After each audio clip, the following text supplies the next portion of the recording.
네, 맞습니다. 경력 단계별로 워커가 가져야 할 책임이 따로 있습니다. 개인적 책임 자원은 두 가지가 있습니다. 바로 윤리적 책임과 퇴사에 대한 책임입니다. 책임은 옛날부터 굉장히 중요한 가치였죠. 그런데 요즘 들어서 책임이라는 말이 더 주목받고 있어요. 최근 한 조사에서도 기업이 원하는 인재상 1위를 차지한 키워드가 책임의식입니다. 책임이 이렇게 중요해진 이유에는 몇 가지가 있어요. 첫 번째는 워낙 고스펙을 가지고 있다 보니 전문성은 이미 일정 수준을 갖추고 있다고 보는 거죠. 전문성이 디폴트가 되다 보니까 자연스럽게 책임감 있는 인재를 채용하는 것이 굉장히 중요한 기준이 되었습니다. 두 번째는 근무 환경이 다양해지면서 누가 보지 않아도 스스로 하는 근무 태도와 업무 성과에 대한 책임감이 더 중요해졌기 때문입니다. 세 번째는 세대의 변화인데요. 보상의 공정성과 자아 실현이 중요해진 시대적 요구 앞에 기업에서는 수평적 조직, 공정한 보상, 불합리한 관행을 제거하기 위해서 노력하고 있는데요.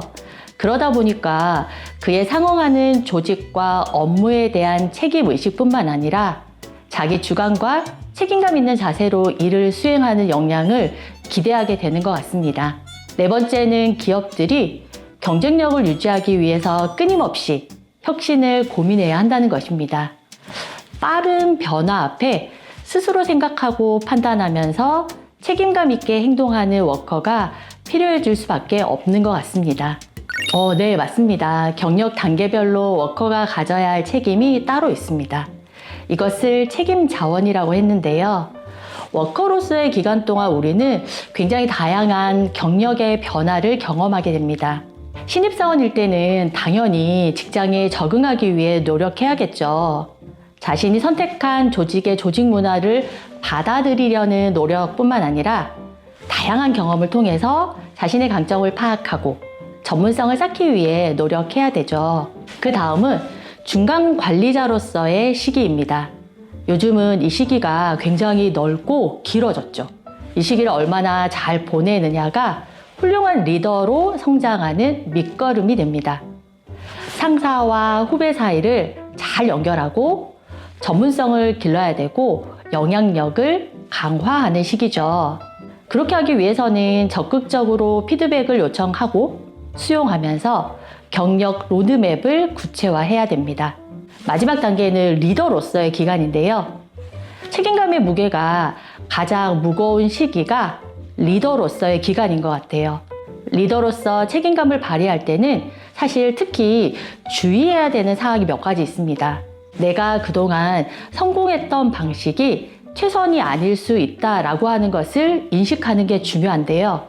이것뿐만 아니라 책임을 분배할 때 너무 위험만 강조한다거나 책임을 한 사람에게만 귀속시키는 오류를 범해서는 안 된다는 게 굉장히 중요합니다.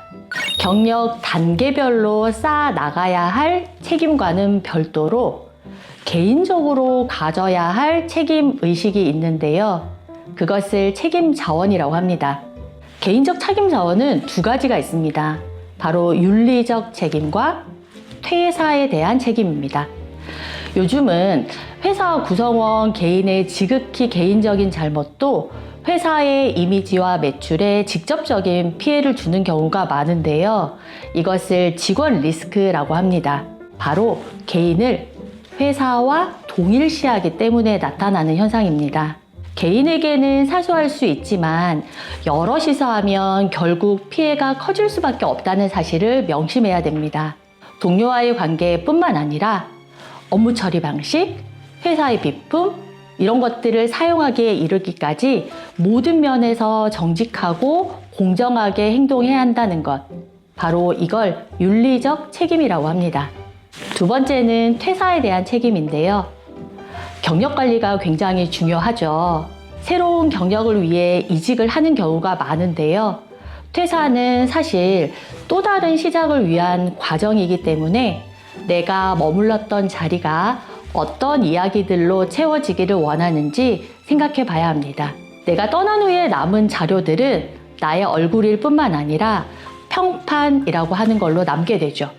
그것을 책임 평판이라고 하는데요. 평판에 대한 책임도 나에게 있다는 걸 잊지 않으셨으면 좋겠습니다.